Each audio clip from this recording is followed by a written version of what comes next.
వరంగల్ జిల్లాలో CPI new democracy ఆధ్వర్యంలో comrade Naganna సంతాప సభ నిర్వహించారు. ఈ సందర్భంగా ఐఎఫ్టియు రాష్ట్ర కార్యదర్శి శ్రీనివాస్ మాట్లాడుతూ సామ్రాజ్యవాద సంస్కృతికి వ్యతిరేకంగా ప్రజాకళను విస్తరించడంలో నాగన్న కీలక పాత్ర పోషించారని, పేద ప్రజల హక్కుల కోసం జీవితాంతం పోరాడిన నాయకుడిగా ఆయనను కొనియాడారు.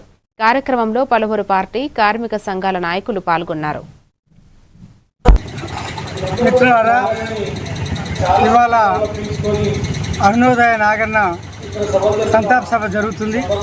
సిపిఐఎంఎల్ న్యూ డెమోక్రసీ ఉమ్మడి వరంగల్ జిల్లా కమిటీ ఆధ్వర్యంలో కిలా వరంగల్లో ఈ సభ జరుగుతుంది.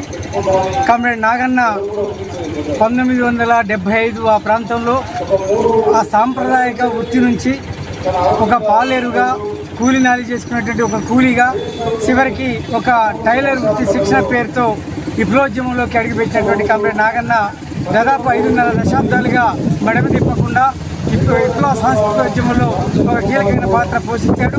నాగన్నకి విప్లవ జోహార్లు అర్పిస్తూ సిపిఐఎంఎల్ న్యూ డెమోక్రసీ తరఫున మేము జోహార్లు అర్పిస్తున్నాం.